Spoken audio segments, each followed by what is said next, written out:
All right. All right. Hey, Shalom. We the brothers from Shalom. the GMS Atlanta camp, and we want to give all praises and honor and glory to Yahweh, Bahashem, Yahweh Shai, Bahashem, Rikar Kadash. Double honors to our apostles and elders of great millstone. Salutations to the 144,000 of the children of Israel that scattered throughout the four corners of the earth. Shalom to you. And in this lesson today, we're going to go through the lesson of Daniel chapter 2, going into the statue. Just going to break it down briefly. It's a vast history from each empire. You know, it has different information, geographic destinations where a lot of these places took in the scriptures. But how we got this is through our apostles, and elders, the great millstone, and Yashima. If you could pull Jeremiah 3:15, Mhm. the Lord has chosen the men of the Lord who are our apostles, and elders, the great millstone. Uh, that you see right now that's teaching on the highways and byways and also doing sit downs. Come. This is who the Lord set up for us to get this truth. Going back to Revelation chapter 5, how the Lord loosened the seals. Yep. This was part of that prophecy that's coming to pass right now. Go ahead, bro. Yeah. This is Jeremiah 3, verse 15. Says, and I will give you pastors according to mine heart, which shall feed you with knowledge and understanding. Yeah, you can break it down, bro. Yeah, Khan, exactly. Just as the officers going into, we have this understanding. We have the ability to break down, you know, the beast in Daniel and this statue as we are about to today. How? Because of our elders, because Yahweh Hashem, Yahweh Shai saved the tents of Judah first, and so our apostles have been given the breath, and then they in turn have fed us, so that we can continue to feed the flock. All these scriptures, what we go into, first and foremost, is from the Bible, but we now have the understanding of what these scriptures say because of the elders and the apostles that Jeremiah 3:15 went into. Man, that in itself, that was a prophecy. I got a precept too. This is the book of Isaiah, chapter 29, verse uh, 10, it says, for the Lord hath poured out upon you the spirit of deep sleep, and have closed your eyes. The prophets and your rulers, the seers hath you covered. Verse 11, and the vision of all is become unto you as the words of a book that is sealed, which Mhm. men deliver to one that is learned. And these learned people today are these people that went to these theological schools and whatnot, these pastors, so-called preachers, but they ain't learned of the Heavenly Father through the Spirit of Yahweh Shai. Saying, read this, I pray thee. And he said, I cannot, for it is sealed. Yeah, meaning they can't understand it. But like the brother just mentioned, our apostles and elders were set up by Yahweh through Yahweh Shai to give us this word, the understanding and the breakdowns of it. Verse 12, and the book is delivered to him that is not learned, saying, read this, I pray thee. And he said, I am not learned. Verse 13, wherefore the Lord said, for as much as this people draw near me with their mouth and with their lips do honor me, but have removed their heart far from me, and their fear toward me is taught by the precepts of men. Yeah, prosperity doctrine that mainly our people, Israelites, so-called Negroes, Latinos, Native American Indians, are teaching to the Lord's people, which is of your tribes, but they ain't teaching the right way. And the Lord is going to punish you, Jakes, because a lot of these learnings that you're supposed to get is really beneficial towards your good reward for the Lord, towards you pleasing the Lord, just like in the time of Noah when he flooded the earth. Because at this time, the Lord is going to drop fire from the sky, and that fire is those nuclear missiles and those chariots, so-called UFOs and UAPs, that's going to shoot you people down to the ground with those lasers. So I'm gonna go ahead and pull this precept, Romans chapter 15, verse 4, and then you can get yours, Yashima. This is the book of Come. Romans chapter 15, verse 4. For whatsoever things were written afore time were written for our learning, that we through patience and comfort of the scriptures might have hope. So these things were written before our time. Because we about to go into the statue, but the end of that statue is talking about these times, the iron and the clay. You got it, bro. Yashima. Yeah, Hey, yeah. tell This is them, bro. hey, Shalom, Hakan. Shalom, Yabashima Shabrakata, Shalom, Akim. Yeah, this is Sirach 39 and verse 1. It says, but he that giveth his mind to the law of the Most High, and is occupied in the meditation thereof, will seek out the wisdom of all the ancient and be occupied in prophecy. That's right. The Most High, first and foremost, he only shows himself unto his servants, the prophets. Amos 3 verse 7 goes into that. And those that are occupied in these scriptures, man, we get these scriptures because we are redeeming the time, because that day of destruction is drawing near, man. We have to be able to get the understanding of these breakdowns of the statue, of the salvation of the chariots, man. And you can only get that understanding if your mind is occupied on these scriptures, man. He that entangleth himself in this world, you cannot do that, man. You have to be separate, man. And that's how the Most High sends His Spirit to give us that increase. Our elders and our apostles, they give us that foundation, but every individual person has a different chord that the Most High gives them to play on that harp, man. But Hey, before somebody can get Slacky. go First ahead. Corinthians 14, verse 1. But you can finish your point, Yashima. Somebody can get Oh, First Corinthians 14, verse 1. I got you. okay. Yeah, yeah. No, I mean, um, I had finished it off, but we're seeking wisdom, man. And that, first and foremost, that wisdom, it goes into the scriptures, but that wisdom goes into those shepherds sent after the heart of Yahweh Hashem, Yahweh Shai, as we just read in Jeremiah 3, verse 15. Yeah, because we know the difference between the real doctrine and the false doctrine. The Yup. false doctrine they teaching is that the image of the beast is Cesare Borgia. But really, the image of the beast, in Revelation chapter 13, verse 15, is talking about this beast system that we're in, and is morphing into um, um, the New World Order. I got the book of Proverbs chapter 1. Then we can start in that Daniel. This is the book of Proverbs chapter 1, verse 1. The Proverbs of Solomon, the son of David, king of Israel, verse 2. To know wisdom and instructions, to perceive the words of understanding. This is what we must know. Deuteronomy chapter 6 goes into that. I think around the 7, 8 verse on how we should teach these law, statutes, commandments to our children and whatnot.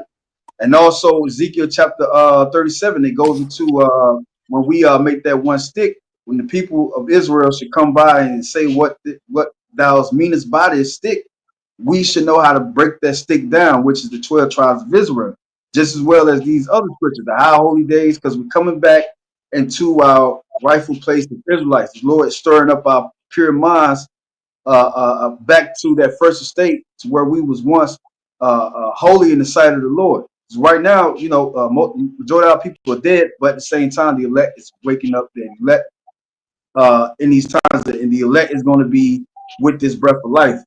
Right here in Proverbs, it breaks down the reason of it, the purpose of it, and our purpose is to do the will of the Heavenly Father. Colossians chapter 2, verse 12. That this is the operation to receive the instructions of wisdom, justice, and judgment and equity.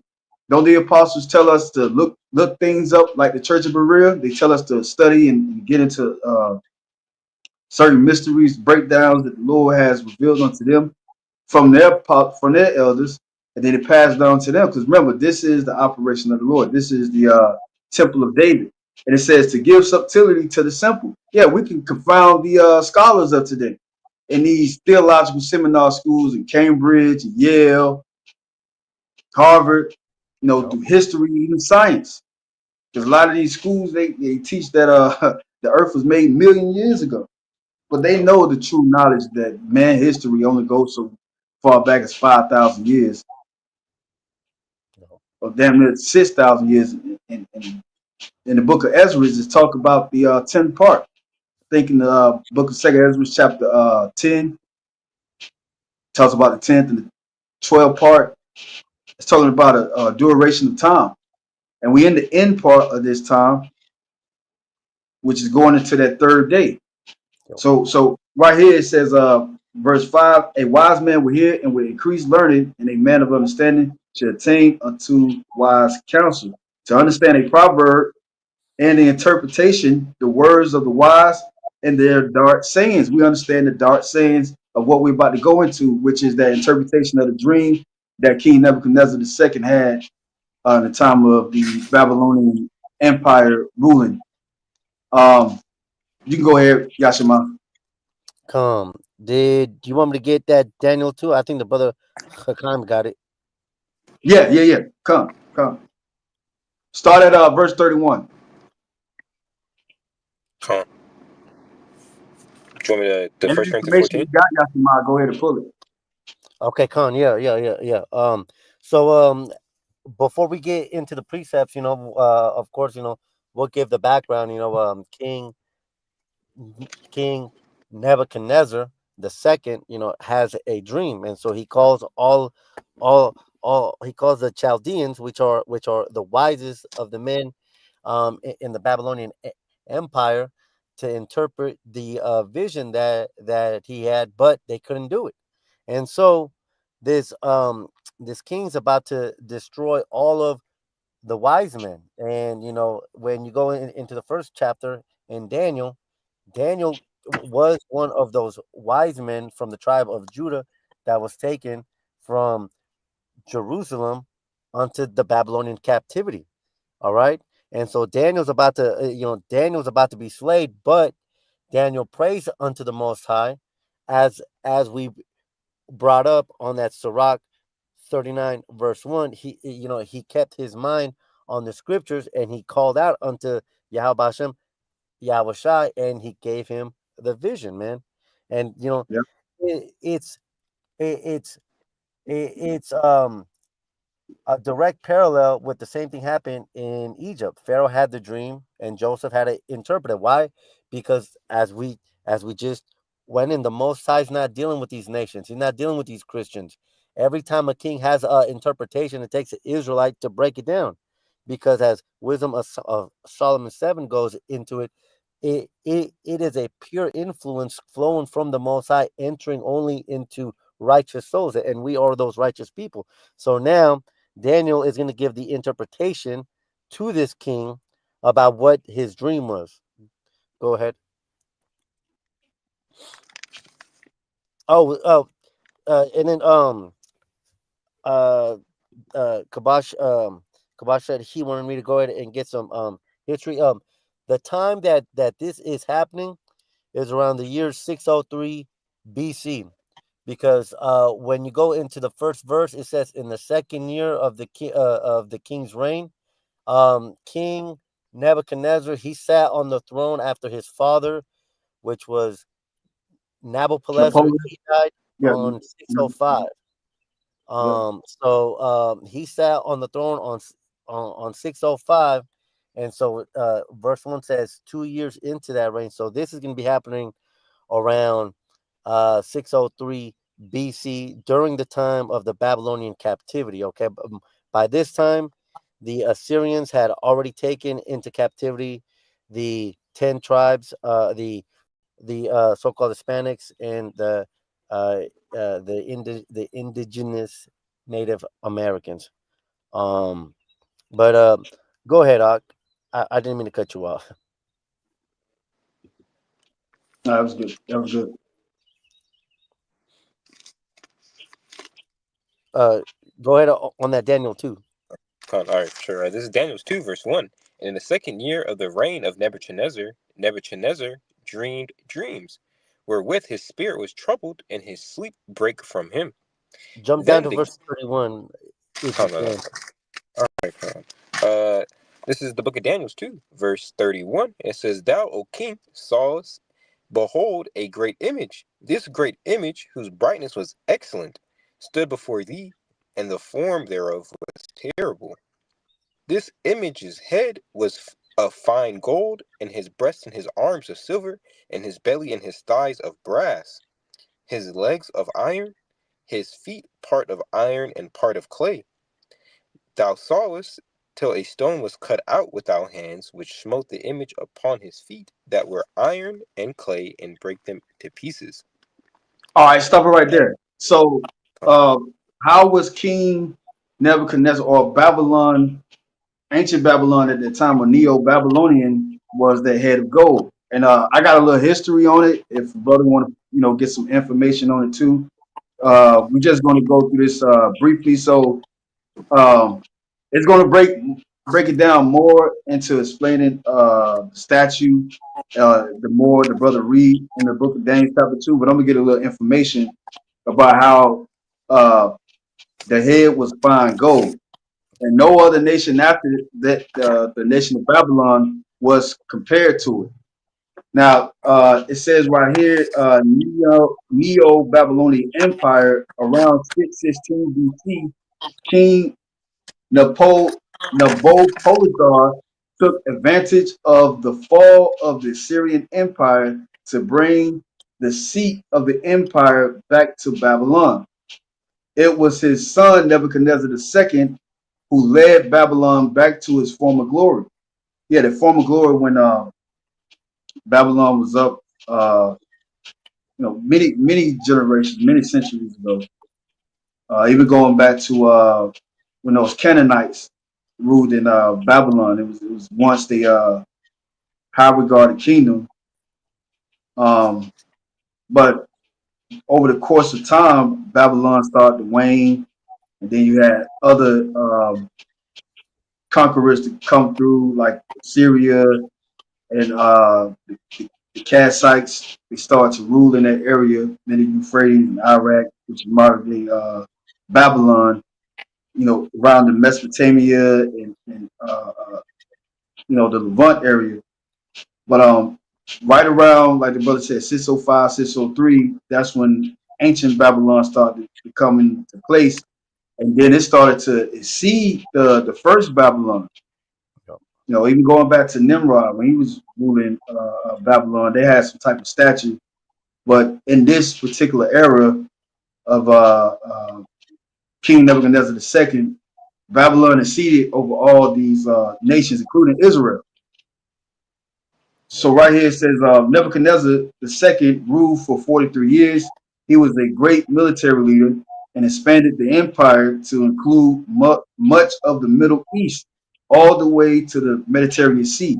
This included the conquering of the Hebrews or Hebrew Israelites and taking them into slavery for 70 years, as told in the Bible.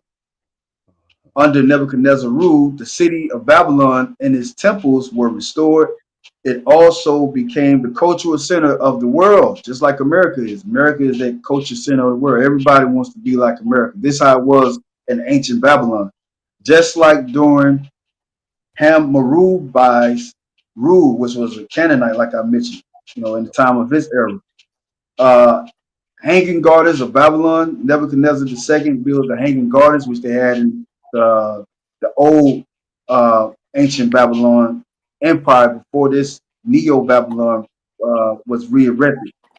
And it says Nebuchadnezzar II built the Hanging Gardens of Babylon. This was a large series of terraces or terraces that rose to around 75 feet high. They were covered with all sorts of trees, flowers, and plants. The gardens is considered one of the great wonders of the ancient world.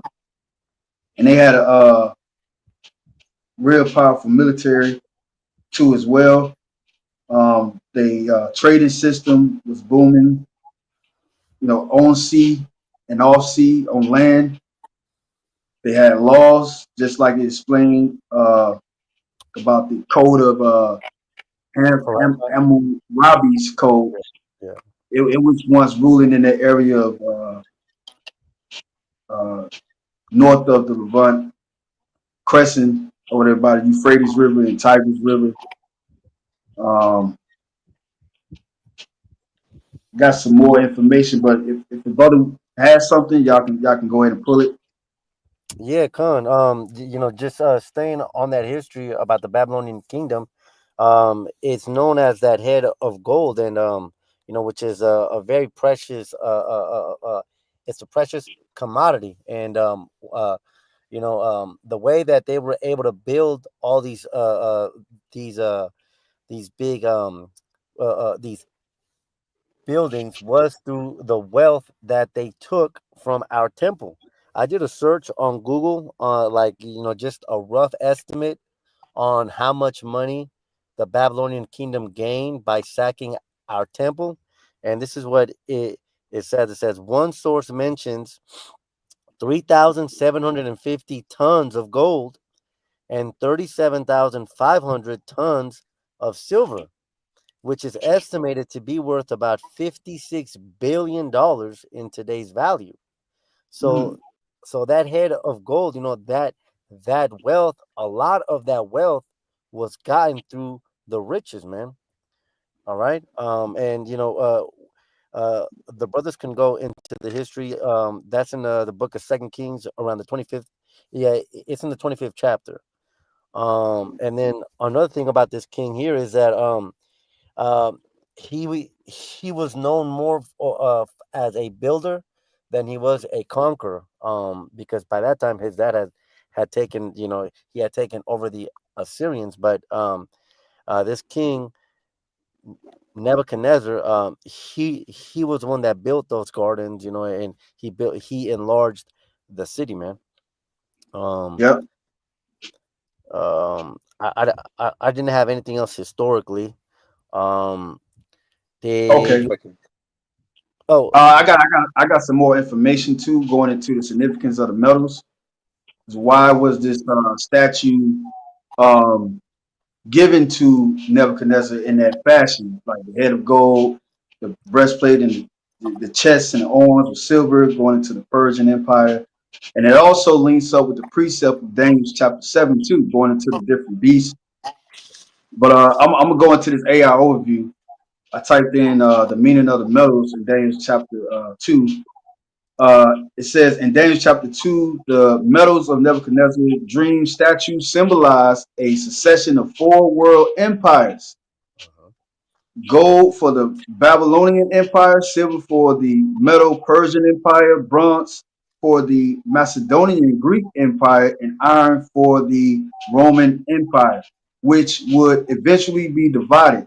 The statue's feet, a mixture of iron and clay, represents the later Roman Empire division into a fractured kingdom of both strong and weak parts that would not remain united, which is true because the Roman Empire will be revised in the future, or the future prophecy, which we're in that time now, going into the clay being the weak parts of EU and NATO, being part of that beast, the iron part being the strong nations. They also have military power and uh, great significance in the political arena. These world leaders, especially America and Britain. Um, right here says symbolisms of the metal gold head. The head of gold directly represents the Babylonian Empire, with King Nebuchadnezzar himself being identified with this part of the statue, which the brother's about to read later on. Um, and like we went into, gold is way more significant than silver because silver is a rare commodity metal that was used back then, as money and means of trade, medium exchange, not this paper dollar. Hell, the paper dollar or the U.S. currency, which is the world reserve currency of the world today, which is in a decline, by the way. Uh, but their paper dollars was backed by gold in the early 20th century Yep. until the signing of the bill in 1913, The Federal was Reserve. really so. Like, go ahead, bro. The Federal Reserve. That was signed by those elite banking families. J.P. Morgan them met into the island of Jekyll Yep. in Georgia, Jekyll Island in Georgia. one night during the holiday festivity. But they money was backed by gold. Just to give us elaboration on how valuable gold is. Then you got silver, which is not that rare than gold, but it's still high above other metals such as the bronze. The bronze is a lesser value metal than silver, but it has not only um, good value than lesser metals like iron, but also it adds to your health too. It has good benefits to your health, just like gold and silver, and you can use it for all types of things, especially in the electricity. You got the copper wire and whatnot. Um, then the iron, around that time, it's very sturdy for the weapons of the military might, which caused these, especially the nation of Edom at that time, the Roman Empire was heavy to deal with. It was very difficult to deal with them because not only their military might, but also their weaponry. They was ironclad in the time of their era, which they began to rule over. Um, brothers, you can continue on that. Could come. There's a Daniel's 2 verse 35. Then was the iron and the clay, the brass, the silver, and the gold broken to pieces together, and became like the chaff of the summer threshing floors, and the wind carried them Yeah, away. stop right there. Stop right there. Read it over from the top again. Verse 35. And Con, brothers, you can get Daniel chapter 7. con, Because the iron and the clay is going into the allies of the EU and NATO nations. That's part of that Roman 2.0 revised nation today. That beast that was once wounded is now healed, mm, which is Esau's empire. Go ahead, bro. Could come. And con. brother, It's y'all can elaborate on it too if y'all want to. con.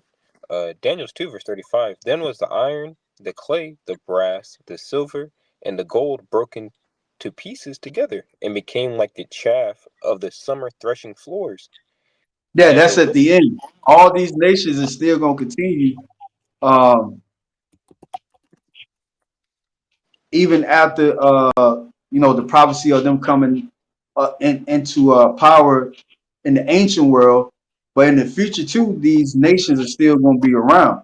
This is what the scripture is going into, and this is talking about the future prophecy because we went into the feet, which the feet represents the end part of something, and the end part is in particular verse 34 is really going into the end of time or end of an age. And the end of an age is really going into all these nations. But who is the last nation to rule in the time of Yahweh Shah's return? That Iron Nation, which is Rome. The Roman Empire reestablished all over again, which is Esau rulership. Go ahead, bro. It says, and the wind carried them away, that no place was found for them, and the Yeah, stone like that the shaft of the summer going into that debris that you get after grinding out the corn and whatnot, or the wheat, that agriculture floor, that you separate the wheat and corn, whatever from. Then that shaft of the summer and the threshing floor is like that debris. They gonna be deemed as nothing basically. These nations that were held in high regard. Y'all got it. Yeah. I just had a quick precept going into that chat because ultimately, the feet, as Kabash is going into, the feet is the last kingdom before Yahushua comes, right? But on that chaff, that goes into the utter destruction of this place. So Yep. this is Jeremiah 50 verse 13. It says, "Because of the wrath of Yahweh, Bashem Yahushai, it shall not be inhabited, but it shall be wholly desolate. Everyone that goes by Babylon shall be astonished and hiss at all her plagues." Right. So that chaff, goes into that. There's going to be nothing left of any of these empires.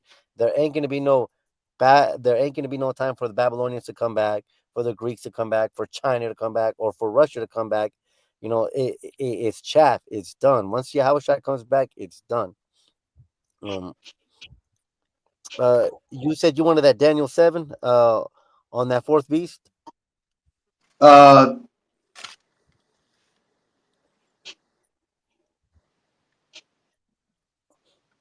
yeah. But it was really to the point of verse 11 Okay. Okay. because brother, we still got to break down Persia and Okay. Greece. You know, just mention it. Okay. You can jump down to verse 11. Okay. Come. This is Daniel 7, verse 11.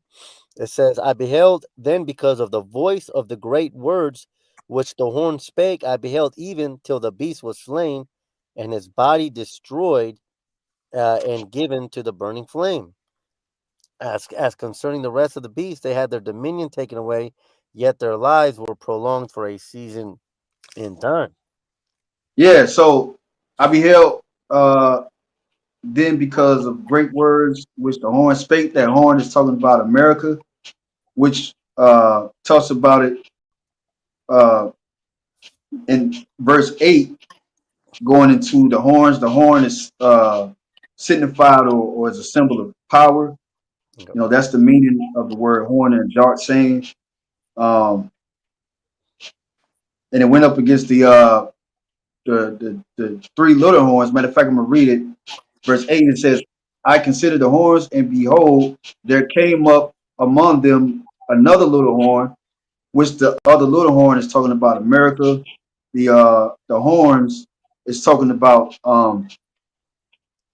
French, Britain, and the Spanish that was coming over here colonizing America, Yeah. or the Americas before it was called America. But you can say the land of the Northern Kingdom tribes, in particular Gad and Reuben and Issachar, so-called Native Americans, so-called Seminole Indians, and so-called Aztecs. Yeah. And it says right here, it says before whom were before whom. So it's talking about before the horn was risen. There were three of the first horns plucked up by the roots. It was plucked up by the roots because of the wars, Yeah. different wars amongst these three horns. You know, Britain going against the Spanish. You know, you had the Anglo and Spanish War. You had French American War, Spanish American War, and some of those, well, a couple of those horns. I think the Spanish and the French was on the side of the horn, the little horn that came up and went against the other horn, which is Britain. That's how the American Revolution came about, 1776. So right here in verse 9 it says, I beheld till the thrones were cast down, and the Ancient of Days did sit, whose garment was white as snow, and the hair of his head like the pure wool. His throne was like the fiery flame, and his wheels as burning fire. A fiery stream issued and came forth from before him. Thousands ministered unto him, and 10,000 times 10,000 stood before him. The judgment was set, and the books were opened. Verse 11, I beheld then because of the voice of the great words which the horn spake. Talk about America. I beheld even till the beast was slain and his body destroyed and given to the burning flame, the nuclear destruction. Like the brother mentioned Yeah. about the shaft of the threshing of the Solomon threshing floor. That's going into that perdition that Esau is set for. Verse 12, as concerning the rest of the beasts, they had their dominion taken away, which when the Lord comes back, he's going to take their dominion away. He's going to destroy these nations by taking their dominion away, but he's not going to utterly destroy them just like he's going to do Esau. Esau is going to stay around for another 1,000 years, but he's totally going to be wiped away. So into Obadiah chapter 1, I think around the 18th verse. Verse 13, I saw in the night visions, and behold, one like the Son of Man came with clouds of heaven. He came to the Ancient of Days, and they brought him near before him. So, brother, you can jump back in that, Daniels.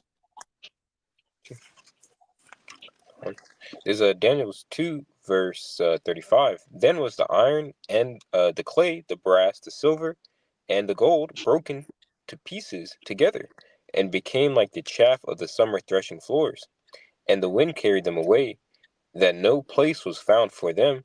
And the stone that smote the image became a great mountain, and filled the whole earth. This is the dream, and we will tell the interpretation thereof before the king. Now hold it right there. The great millstone is Yahweh Shai. You can read that account in Second Ezra chapter 13. We ain't gotta get it, but you know, Mhm. that's how you would get the concept of that great mountain. Ezra saw this great mountain that was not graven by hand, and he said he cannot even see the beginning of it or the end of it. Yeah. You know, like the movie Independence Day in 1996 with Will Smith and Vivica A. Fox.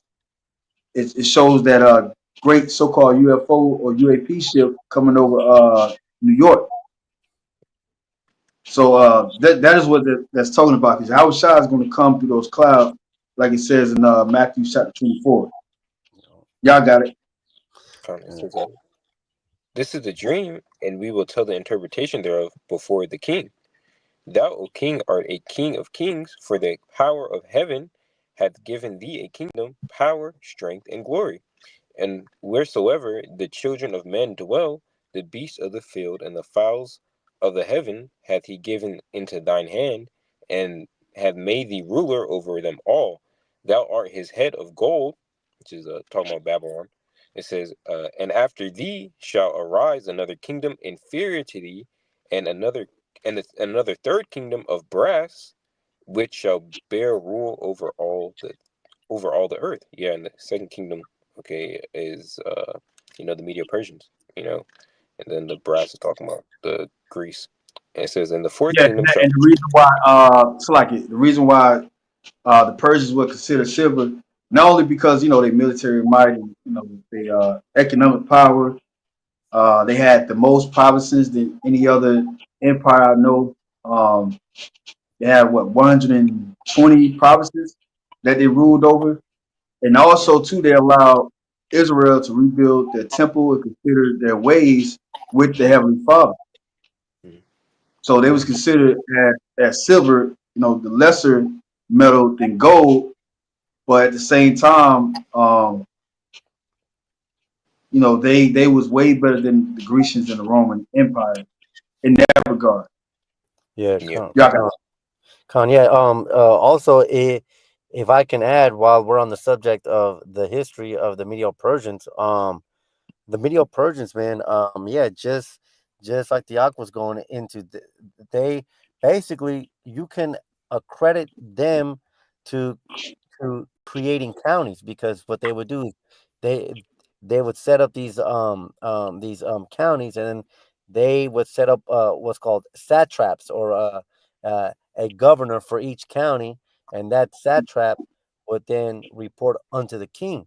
Now, another thing about the Medo-Persian Empire, which makes them uh, a silver, is because, again, they also created the first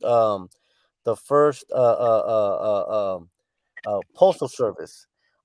They actually were able to take down the time that it took to send a message from one end of the kingdom onto the other was like 90 days.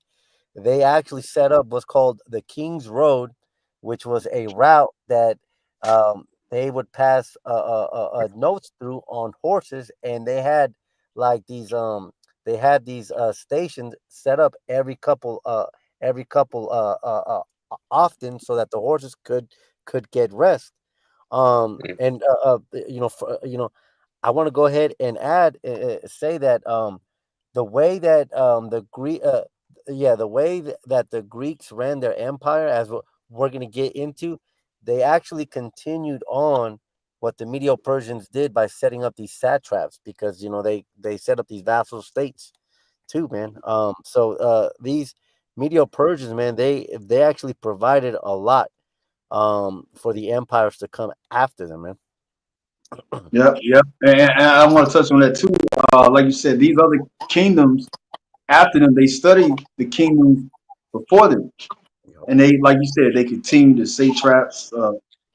Setting up tetrarchies, throughout their empire, their military style, so they can continue their legacy, until somebody, bring them down, which no empire ever thinks that. But they accumulate all these other empires before them that was great, the information and how they ran the empire, and they take on those customs, just like the Romans did with the Greeks. So y'all got it. Yeah. Yeah. Go ahead. Did you want to add something? Yeah. You got. I'll go after you. Yeah, sure, fine. Oh, yeah. Just for the sake of covering all bases, the Medes were a Japhetic people, and then the Persians were what would be the modern day Iraqis. All right, and as you see on the statue, You said uh, the modern day Persians. Say Persians. that again. The Uh, Iranians. Yeah, yes, yeah, kind. yeah, yeah.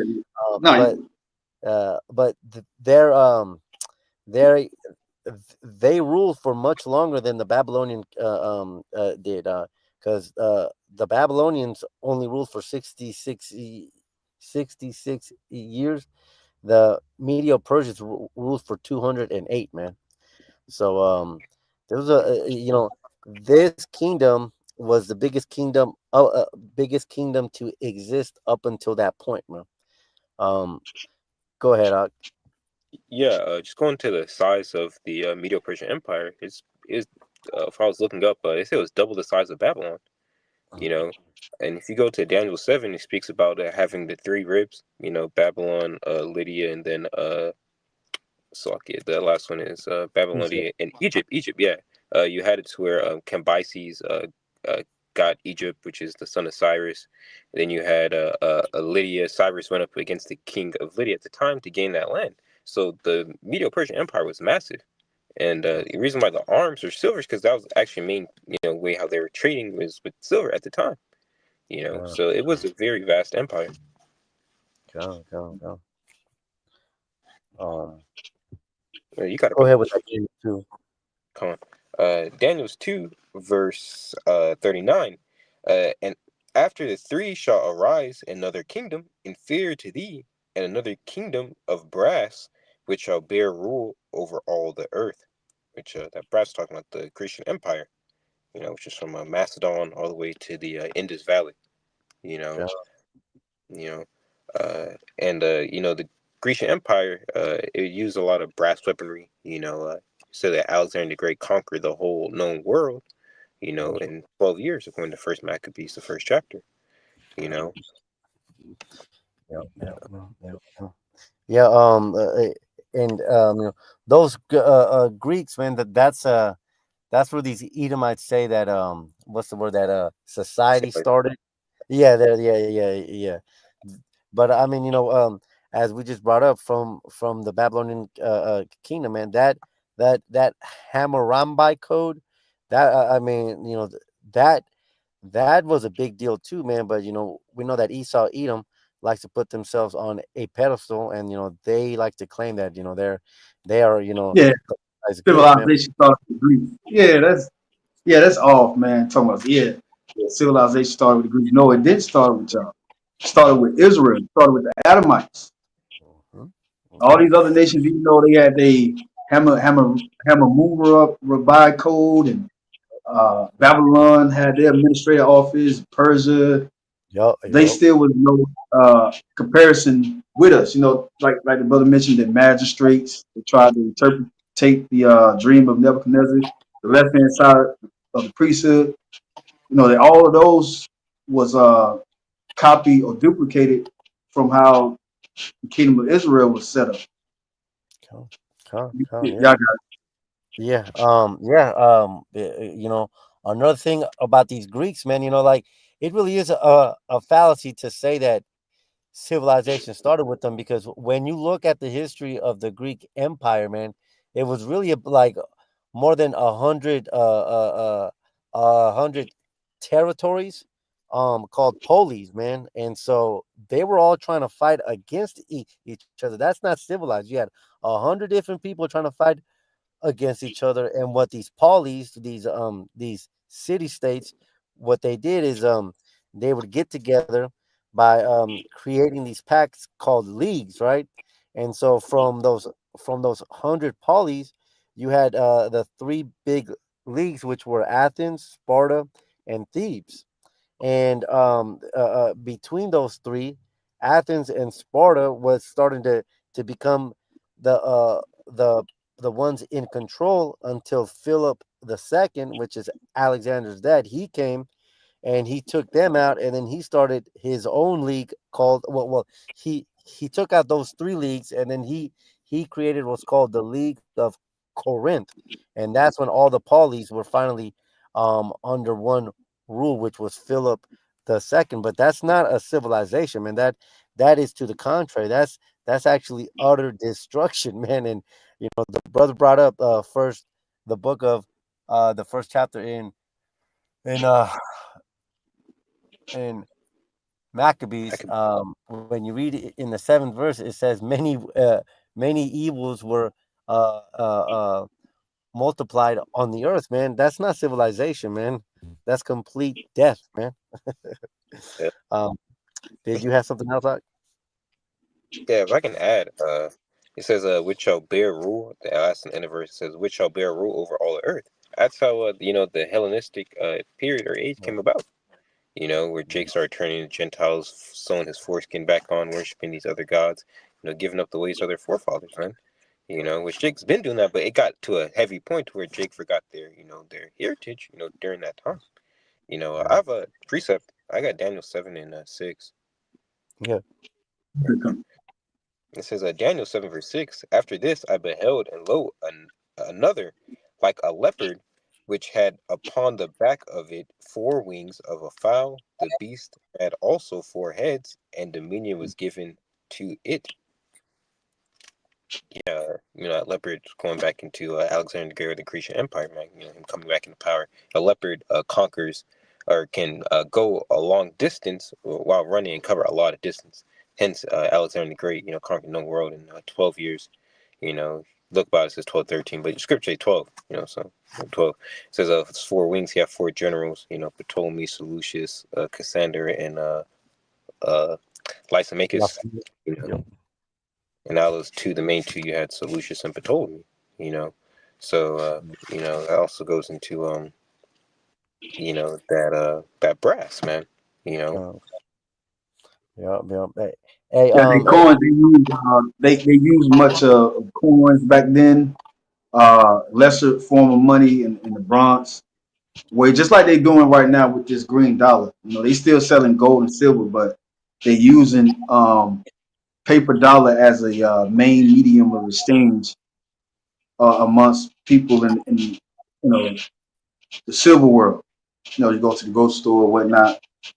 It's the same thing that their forefathers did. It says right here, ancient drachma or drachma in ancient Greece. The drachma or drama, drachmae or drachmas was an ancient currency unit issued by many city states during a period of 10 centuries from Urarok period throughout the classical period, the Hellenistic period up to the Roman period.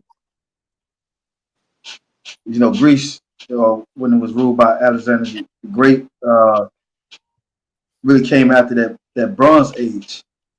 But they still using bronze at this time too. The ancient drachma originated in Greece around the 6th century BC. The coin, usually made of silver or sometimes gold, had its origins in a battering system that referred to a drachma as a handful of wooden spits or arrows. The drachma was unique to each city state that minted them and were sometimes circulated all over the Mediterranean. The coinage of Athens was considered to be the strongest and became the most popular. Yeah, I got it. yeah, yeah, Hey, and also, one thing about the Greek Empire, man.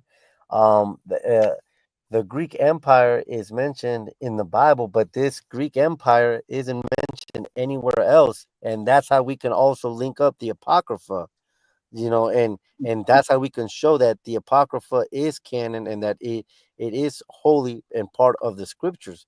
Because Yep. how is Daniel going to prophesy about the Greeks, but then there's nowhere in the Bible other than one verse, says that we were sold unto the Grecians. The Bible talks about the Assyrians, it talks about the Babylonians, it talks about the the Medo Persians, but it doesn't mention Greece. Why? Because it's mentioned in the Apocrypha, which was in the original Bible. So this Greek Empire allows us to link the Apocrypha up with the scriptures, man. Yeah. If I could Um, add, yeah, yeah, Esau good, tried to hide the history. I was trying to take notes on it, and I had to like. I was a website. The guy's talking about how there's no history of the Bible and the Grecian Empire. I was like, man, come on, he's to be lying, bro. You know, I was like, come on, man. I was like, but yeah, yeah. it's a lot good. Now let's continue with that, Got more Daniel. on that precept could come, or you I have got some? one for the Romans, Slocky, but I'll keep going. All right, The go back to that Greece right quick. Go back to that Greece. Verse 39. The third kingdom was brass, which should bear rule over all. And brother can get First Maccabees chapter 1. Okay. There's a Daniel's 2 verse 39, and after three shall arise another kingdom. After three shall arise another kingdom inferior to thee, and another third kingdom of brass, which shall bear rule over all the earth. Yep. Go ahead and get that precept, Baba Shah. First Maccabees 1, verse 1. And it happened after that Alexander, son of Philip the Macedonian, who came out of the land of Chedum, had smitten Darius, king of the Persians and Medes, that he reigned in his stead, the first over Greece. Yeah, and And it that happened in the Gargamella um, battle when he conquered Darius. He took over that region because Persia had their hands on a lot of provinces, a lot of countries, and a lot of nations, including Israel, paid tribute to it. Once Alexander the Great conquered them in the Battle of Gaugamela, that was it. That really stamped or marked the defeat of the Persian Empire, the Persian and the Mede Empire. And then you had the Grecians to come into power at their height during the time of Alexander the Great. You got it. Y'all got it. Yep.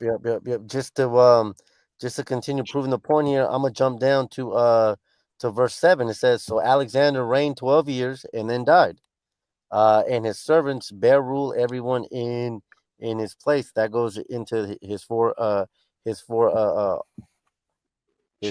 army men, which the brother just named off. 9. And after his death, they all put crowns upon themselves. So did their sons after them. Many years and evils were multiplied in the earth, man. So that brass goes into the Greek Empire, which is mentioned in the scriptures. All right. Right. Um. You go to the fourth king now, verse 40. Could come. Oh, Slocky. This is Daniel's 2 verse 40. And the fourth kingdom shall be strong as iron, for as much as iron breaketh in pieces and subdueth all things, and as iron that breaketh all these shall break it in pieces and bruise. So that's talking Okay. about Rome. Yep. Yeah. Yeah, And elaborate on it too. Brothers got Yeah, information on it. go ahead. I'm gonna let you go Cause I first. got the information. Rome. I want y'all Oh yeah. You want to go first, Joshua? Yeah. Rome. They officially took out the Greeks around 63 BC at the Battle of Pompeii. That's when that's when Greek finally fell off. And ultimately, we know that the Roman Empire was gonna be split into the eastern and into the western part. Which the eastern part would go on to be the Byzantine Empire, right? But You know, uh, Rome really is Rome is how America has been postured after, which we are going to get into, man. But I'm gonna let the brother go ahead and get some points too. Go ahead. Yeah, if you look at the metal of iron, it's less than the gold, silver, and brass, but it's still a stronger. It's still a strong metal. Iron is also known for a military might. The Roman Empire is known for putting nations basically in subjection, which Jacob was under subjection, okay, to the Roman Empire during the time of Yahushua. You know, uh, I have a precept if I can't grab it. Don't mind. This Okay, is go ahead, bro. Daniel 7 verse 7. And after this I saw in the night vision, and behold, a fourth beast, dreadful and terrible and strong exceedingly, and it had great iron teeth. So showing you the scriptures are 100% real. This thing's on point, because here it is in Daniel's second chapter, referring to the legs as iron, and Daniel, okay, has another vision, okay, and he's able to break it down. We understand the way it's talking about the Roman Empire during that time. It says great iron teeth, which is talking about its military. The teeth is talking about its military.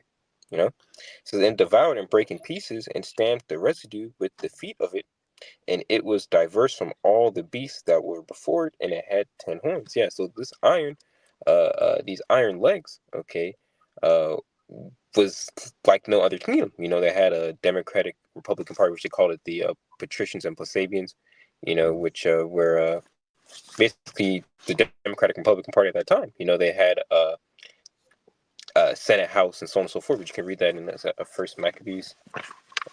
Can grab it. I think like the Uh, fifth or sixth chapter.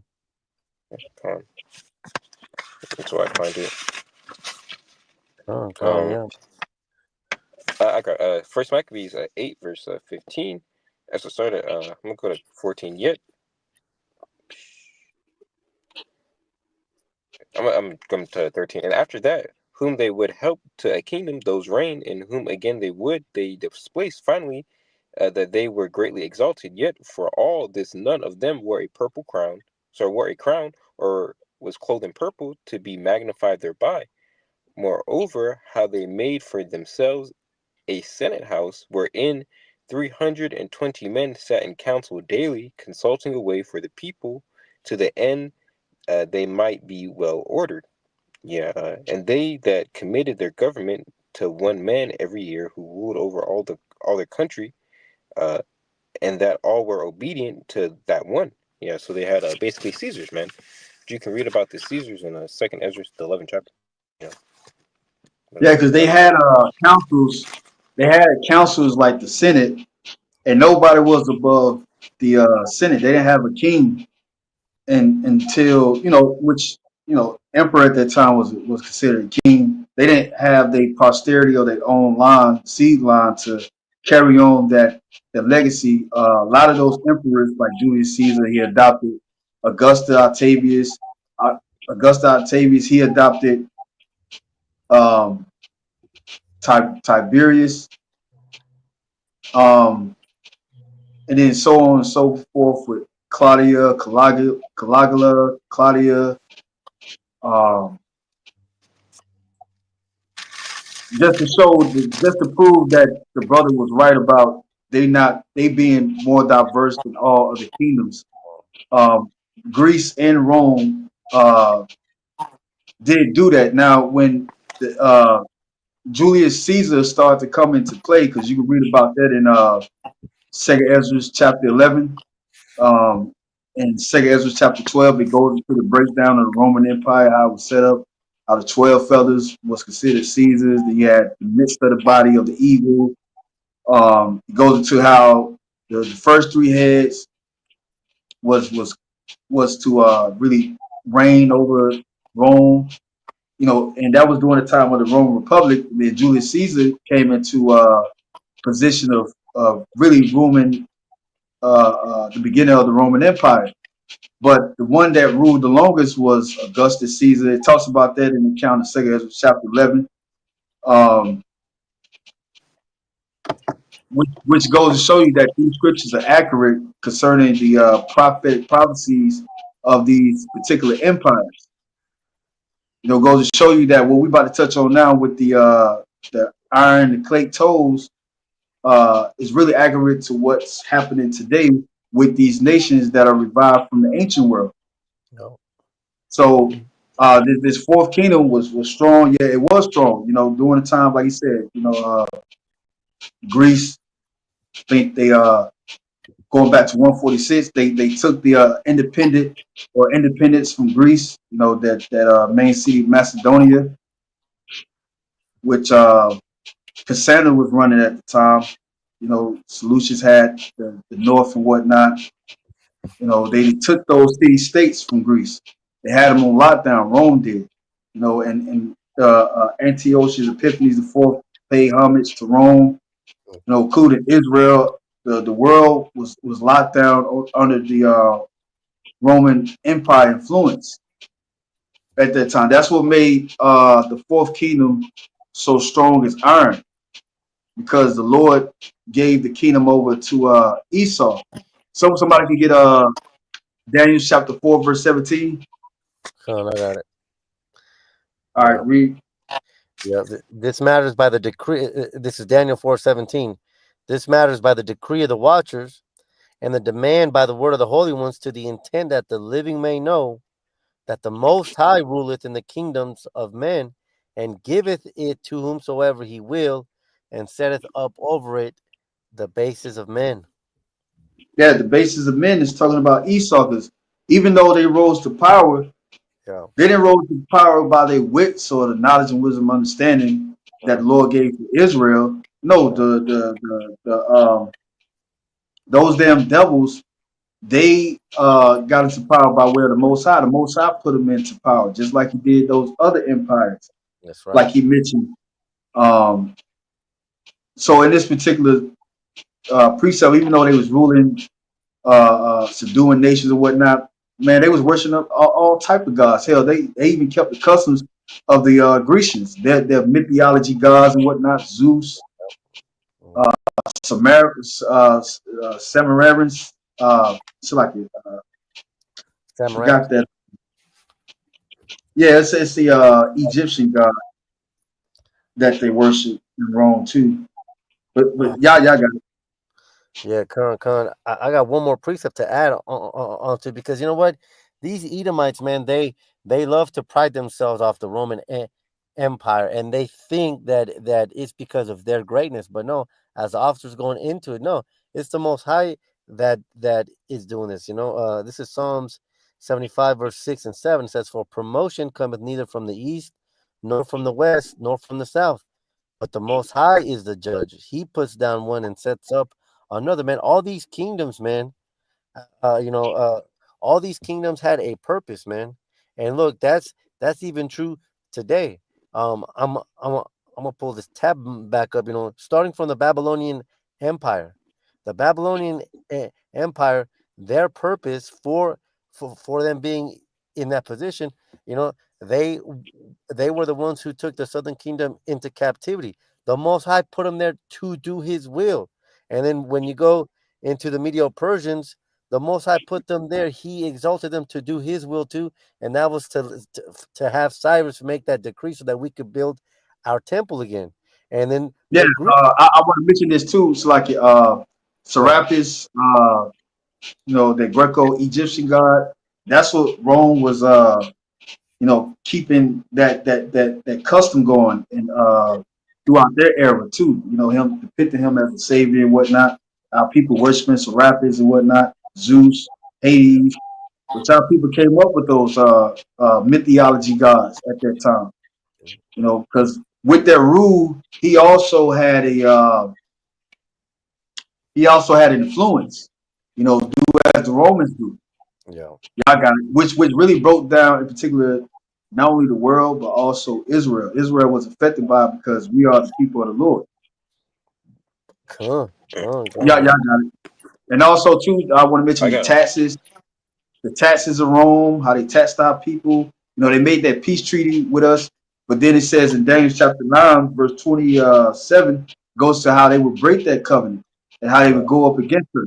During the time of the Roman invasion, the so-called Jewish, but it was really a Jew revolt against the Roman Empire since AD all the way up to 73 AD when Domitian totally took us down, including outskirts of Israel, Masada and whatnot, where Jake was scattered to.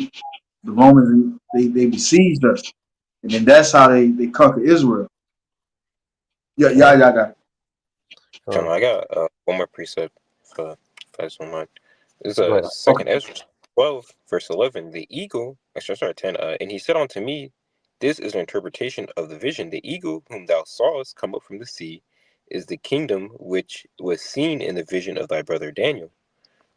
So, Lord expounded onto Ezra what he didn't expound onto Daniel. But it was not expounded onto him, and the eagle's talking about the Roman Empire. But it was not expounded onto him. Therefore, now I declared unto thee, behold, the day will come that there shall rise up a kingdom upon earth, and it shall be feared above all the kingdoms that were before it. You're talking about the Roman Empire. The same legs, iron, talking about in Daniel's second chapter. Yep. Mhm. I got a precept. Then we can go on to verse 41. It says, Second Ezra chapter 11, verse 40. And the fourth came and overcame all the beasts that were past, and had power over the world with great fearfulness, and over the whole compass of the earth with much wicked oppression. Going into how that fourth beast break it in pieces and bruise these nations. It says, and so long time dwelt he upon the earth with deceit. For the earth has thou not judged with truth. Yeah, remember Pontius Pilate, he asked Yahushua, he said, what is truth? Yeah, these scriptures is bad, man. Verse 42 says, for thou hast afflicted the meek, which is Israel, and thou hurt the peaceable. Thou hast loved liars and destroyed the dwellings of them. Yeah, because they was making all type of backdoor peace treaties, deals with Israel. These Israel leaders, Pharisees, Sadducees, they was doing wicked. Even in the time of the Hasmonean dynasty.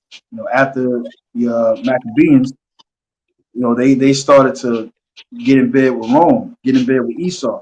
Which ultimately it was like the state of peace for Israel at the time, being an independent state from the Roman Empire and away from the Grecian Empire. But that still stirred up Jake doing wicked. And it says, verse 42, for thou hast afflicted the meek, thou hast hurt the peaceable, thou hast loved liars and destroyed the dwellings of them that brought forth fruit, and has cast down the walls of such as did thee no harm. Yeah, the besieging of Israel, warning up against us, even going into the time of Nero. They was harassing us, claiming that we burnt down the city. Then they start pursuing us. We had Vespasian and his two sons, especially the Titus and whatnot. They was putting us in these arenas, these coliseums, to be a spectacle of entertainment to the people at that time that was Roman citizens. Yep. Having us fight lions and gladiators. Yep. And it says, and they was putting the hit out on us, man. Every nation started to go up against us when the Romans start to go up against us. Yep. And it says, verse 43, therefore is thy wrongful dealing come up unto the highest, and thy pride unto the mighty. The highest also have looked upon the proud times, and behold, they are ended, and his abomination are fulfilled. Uh-huh. And therefore appear no more, thou eagle, nor thy horrible wings. That's when the Lord brought them down. Yep. And the point I want to reach to is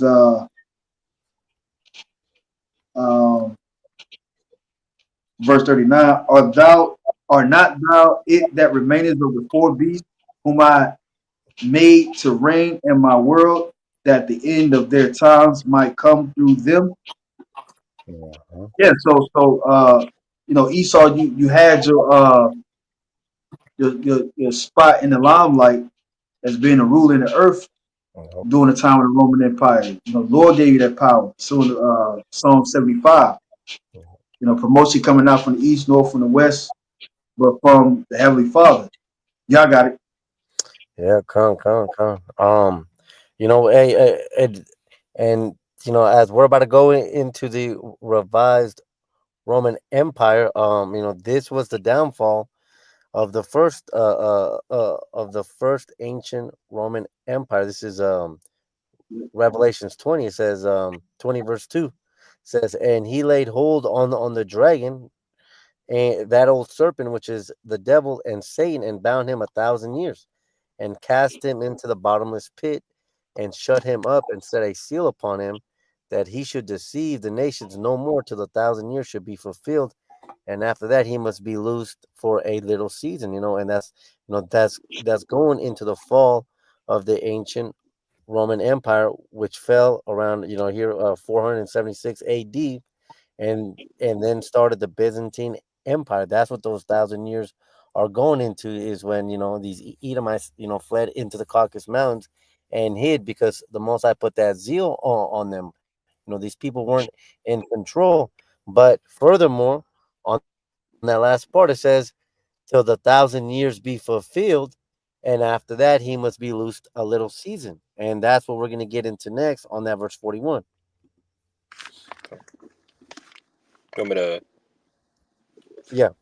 okay, there's Daniel's 2 verse 41. And whereas thou sawest the feet and toes, part of potter's clay and part of iron, the kingdom shall be divided. But there shall be in it of the strength of iron, for as much as thou sawest the iron mixed with miry clay.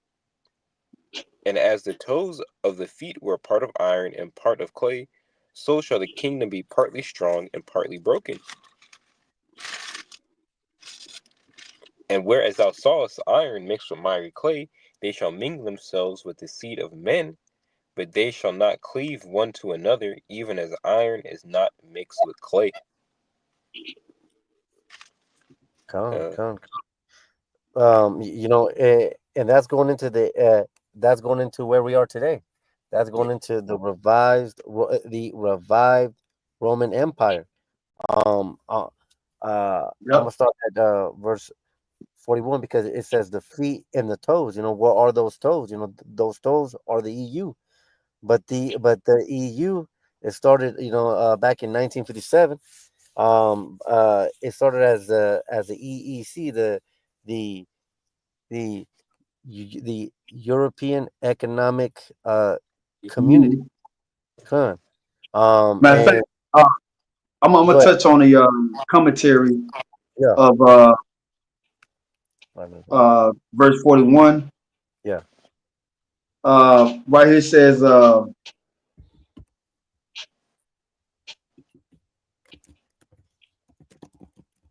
whereas thou sawest the feet, toes, part of the potter's clay and part of iron, that is, some of the toes of the feet were of iron and others of them of clay, going to the strong countries of which really stems from the revived Roman Empire, which is the iron is back into their positions in the future prophecies, which is these last days.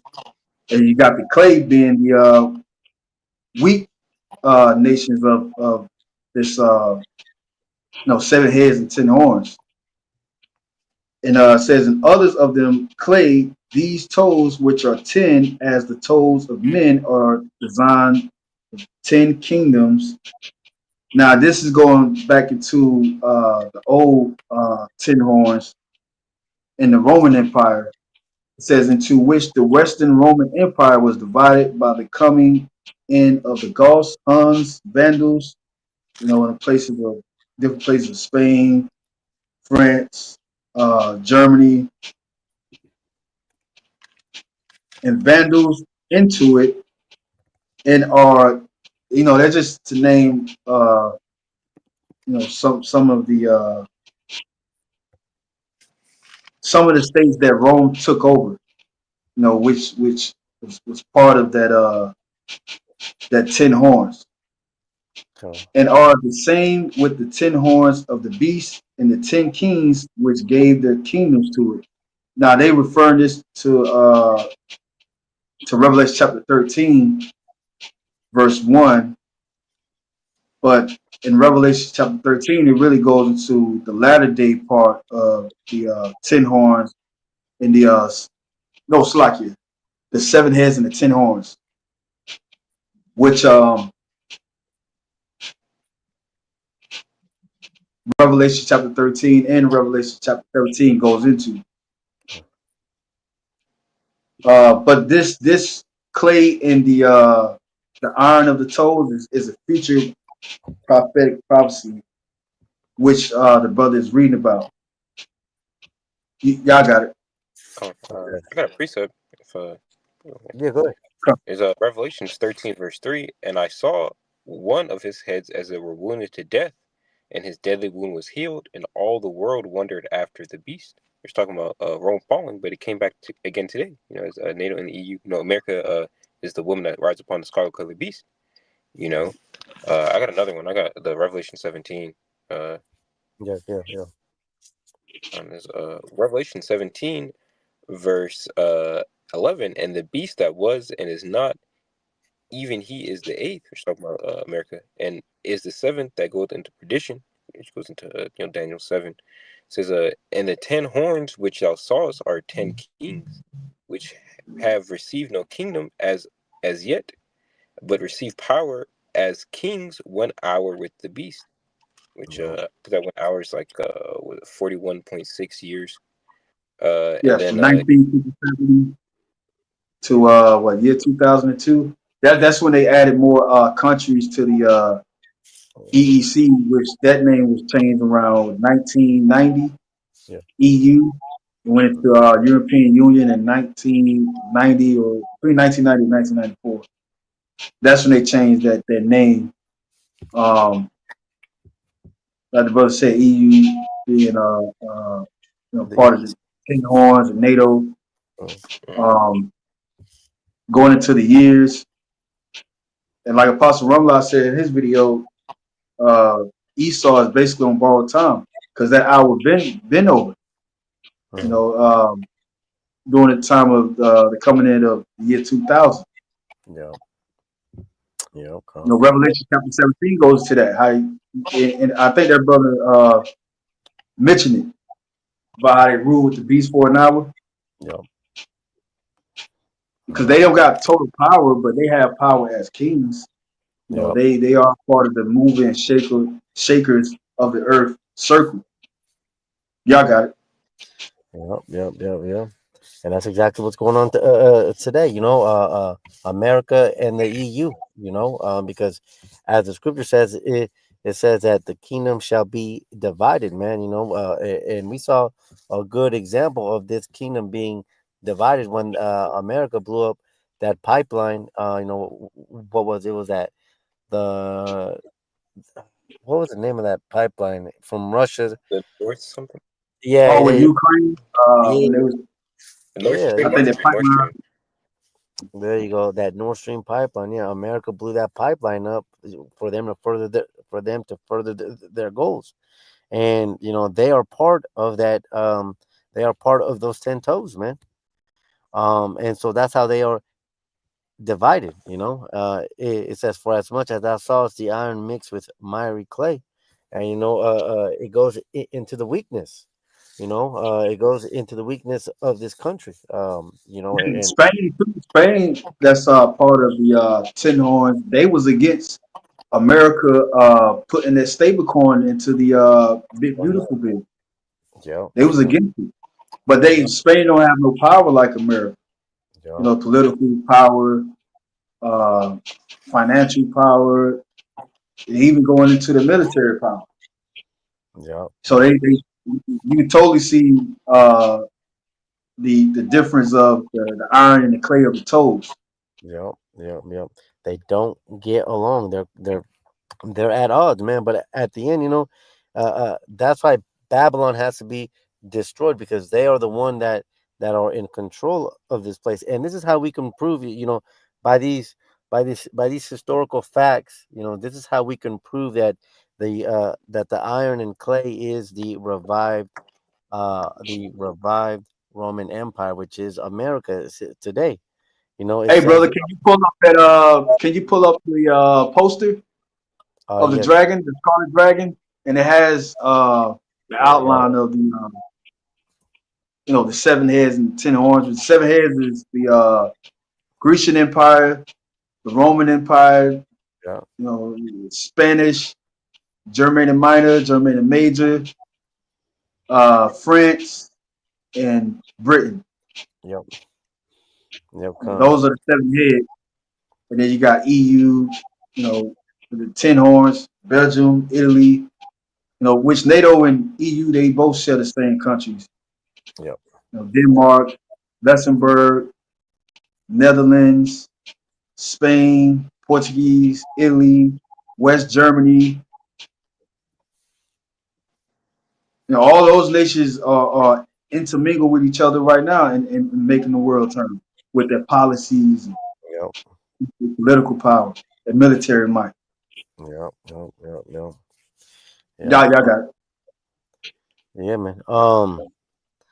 Going back on that 41, did you want to grab some points on that? Uh,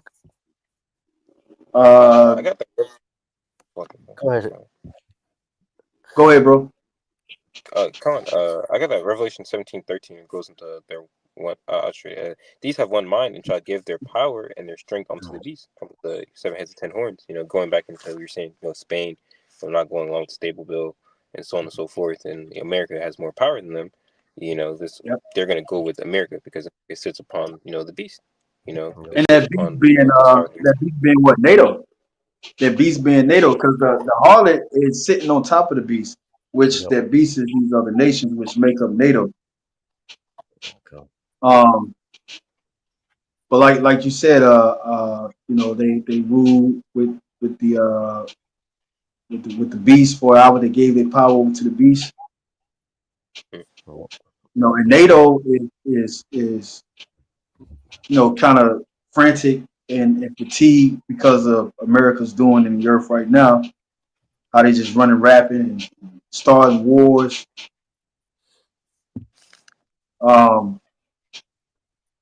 You started off verse 42. Could come. called. Yeah. Okay, Tom. We could go ahead and finish it out too. Well, any brothers had any more information on the toes and the clay, Oh, iron, Marvin clay and iron. yeah. I just got a quick one, going into that clay because that clay also goes into depth. That's how this place is being made weak. You go Habakkuk into chapter that. 2. Yeah, you go into that chapter 2 verse 6. That word clay, says, "Shall they not take up a parable against thee that laden himself with thick clay?" Well, that word clay is I bought which it goes into a big debt, man, and who has a huge debt. I mean, at this point, the American debt is like a running joke, man, and so these are identifiers in the scriptures that we can point to who this is, to who the 10 toes are, man. You know, but Yep. yeah. Go ahead. That was it Yeah, on that. a lot of these nations, especially America, they in debt right now. Besides Germany and these other countries that's allied with the beast, Well, which is the iron and the clay toes that we're reading about. well, okay. Somebody can get Ezra chapter 6 verse 9 right quick, because this goes into Esau, the end of the world. Yeah.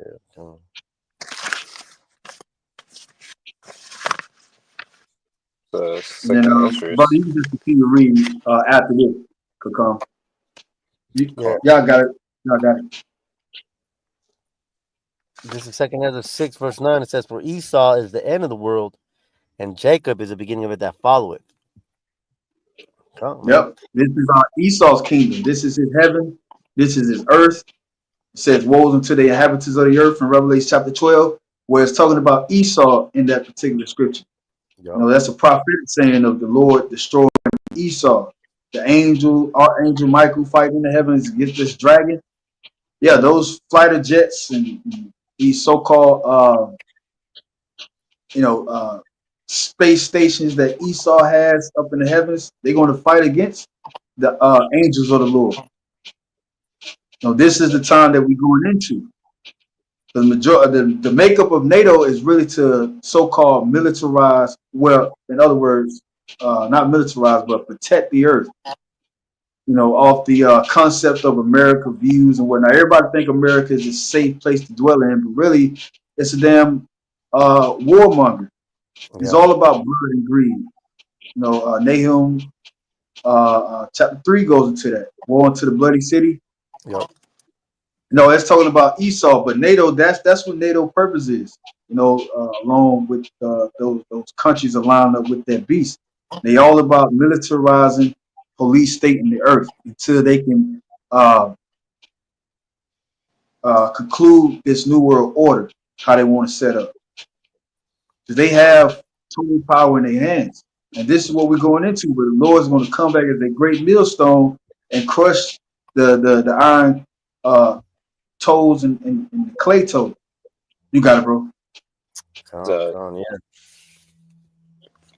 Daniel's 2, verse 44. And in the days of these kings shall the power of heaven set up a kingdom which shall never be destroyed, and the kingdom shall not be left to other people, but it shall break in pieces and consume all these kingdoms, and it shall stand forever. The beginning of the kingdom of heaven. Isaiah chapter 9, verse 6. You know, a child is born, the government is going to be on his shoulder. John. That everlasting father, wisdom counselor is part of his titles. Revelation chapter 19, the King of Kings, the Lord of Lords. Yep. Yeah, he had a name that no man knew. Yep. This is what the scripture is talking about. And his kingdom is going to be forever. Isaiah 45, verse 18, world without end. Yep. Y'all got it. Yep. This is the book of Revelations 2, verse 27. It says, and he shall rule them with the rod of iron, as the vessels of a potter shall they be broken to shivers, even as I received of my father. You know, it's going into Yahweh Shai taking all these kingdoms out, man. And you know, just as a closing statement on my end, if you notice the statue, I'm gonna put it back up here. The statue, the foundation, which should be the strongest part, is actually the weakest part, man. And that's how you know that this place is through, man. So then look, at this time, man, with the understanding of who these empires are, man, our people got to get it together, man, because we are literally at the end of this thing. You know, just we read that in Second Ezra 6. But if you go up one verse, it says, just as fast as Esau came out and then came Jacob, that's how fast this place is coming down, man. Quickly, man. Quickly. Yep. Go ahead. Daniel's 2, verse 45. For as much as thou sawest that the stone was cut out of the mountain without hands, and that it brake in pieces the iron, the brass, the clay, Yeah, that the mountain is silver, talking and about the gold. the mountain is talking about the chariots of the Lord, and also the kingdom of Israel, because the Lord is going to bring the kingdom of Israel with his spiritual powers. We're not going to get the kingdom of heaven by way of carnal means. You know, because when the Lord comes back, he's going to come back with those great chariots. And he's going to break down these kingdoms in pieces. You got it. It says, the great power hath made known to the king what shall come to pass hereafter, and the dream is certain, and the interpretation thereof sure. Then the king Nebuchadnezzar fell upon his face and worshipped Daniel, and commanded that they should offer an oblation and sweet odors unto him. The king answered Okay, unto Daniel. that's it on that. No. Matter of fact, continue that. That's perfect. And somebody can get 2 Peter chapter 1 around 20 some verse. Matter of fact, I get it. But go ahead, finish on that because that ties into what we was going into in the beginning on how the Lord give us the mind or the cognitive according to Wisdom of Solomon chapter 17 verse 5. Go ahead, bro. Is Daniel's 2 verse 47. The king answered unto Daniel and said, of a truth it is that your power is a power of powers, and the Lord of kings, and the revealer of secrets, seeing thou couldst reveal this secret. Then the king made Daniel a great man, and gave him many great gifts, and made him ruler over the whole province of Babylon, and chief of governors over all the wise men of Babylon. Then Daniel requested of the king, and he set Shadrach, Meshach, and Abednego over the affairs of the provinces of Babylon, but Daniel sat in the gate of the king. Okay, that's it. But yeah, that's perfect, man. And we're gonna end up with a couple of precepts. Brothers ain't got none. I get one after the precept that I mentioned to you. But yeah, the brother was right on that. Daniel being a revealer of secrets because of the Lord. Somebody can get Amos chapter 3 verse 7, and I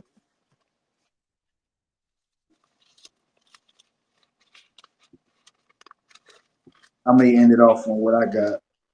If the only brother got none.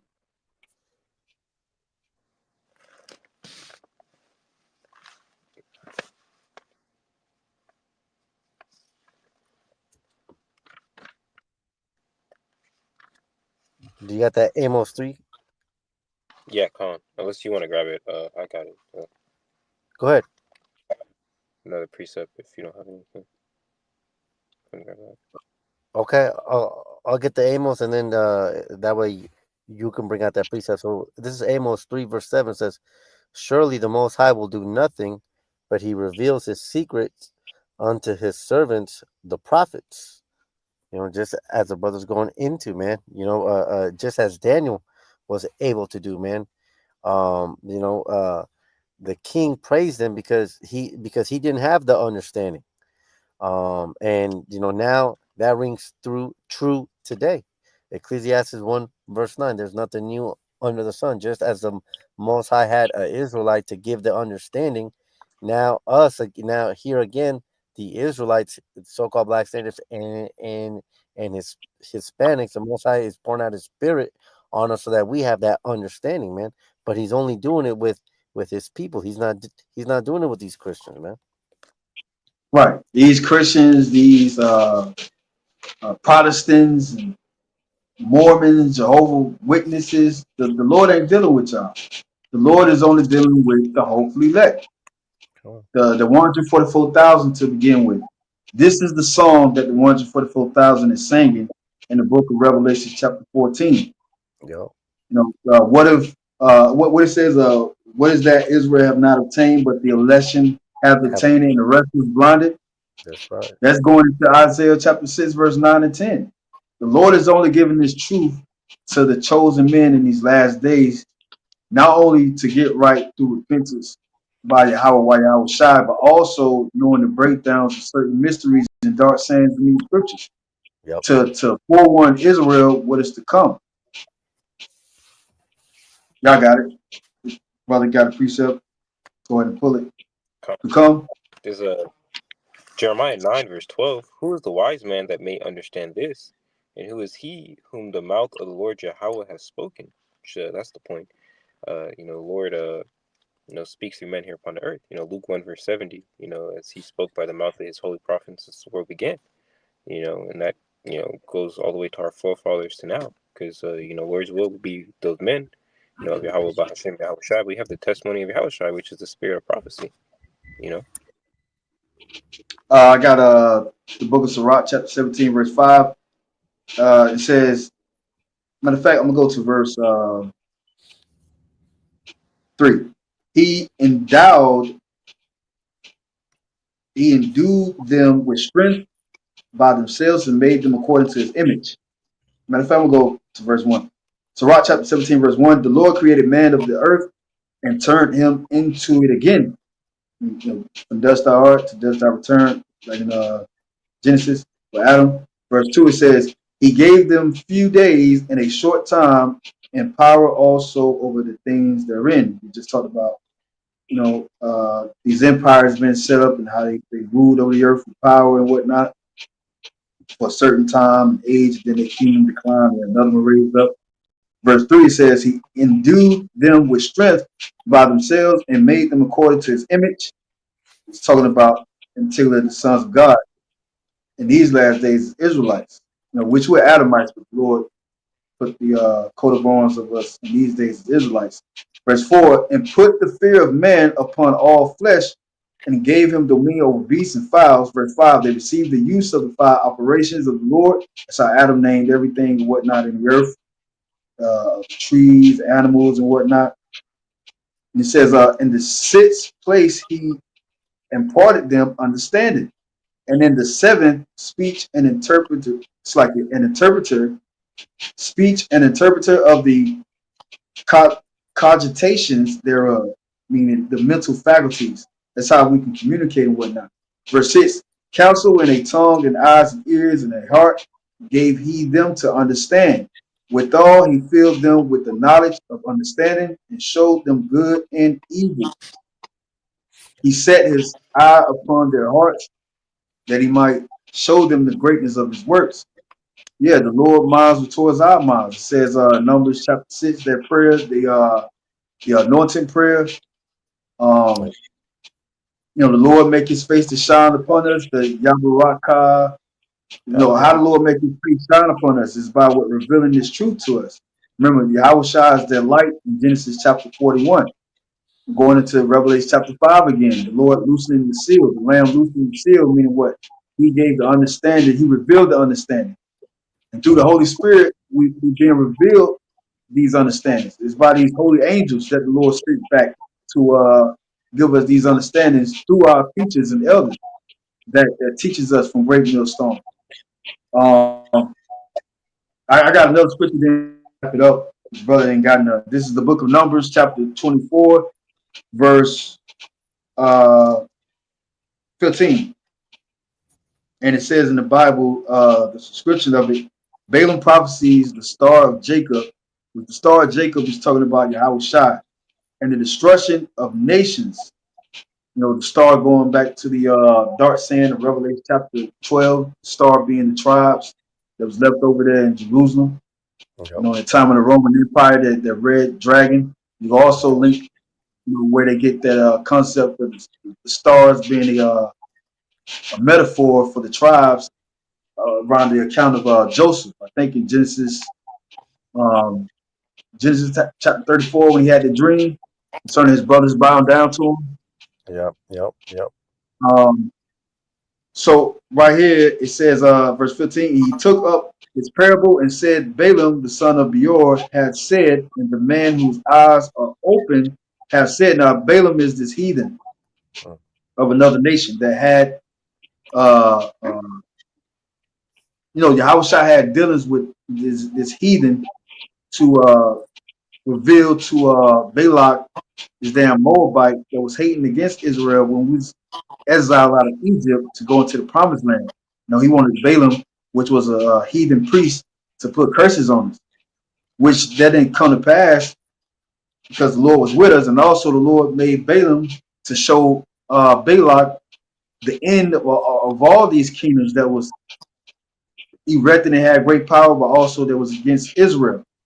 Verse 16, he has said, which heard the words of Yahweh and knew the knowledge of the Most High, which saw the vision of the Almighty, falling into a trance, but having his eyes open.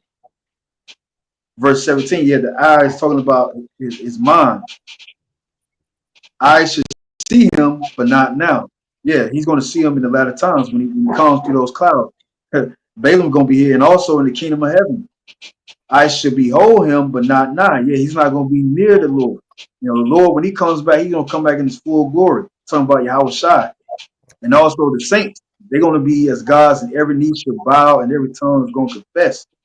But they ain't going to be near him. They're going to see that he's a righteous king outside of these kings that's ruling and destroying the earth.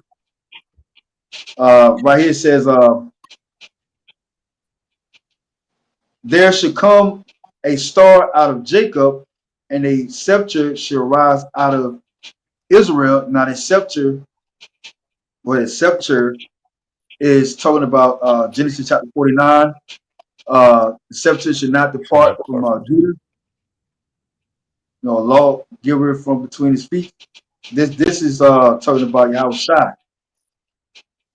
And it shall smite the corners, meaning the leaders or the chief leaders of these nations, because Yahweh Shai is mentioned also as the cornerstone of Israel, the chief cornerstone.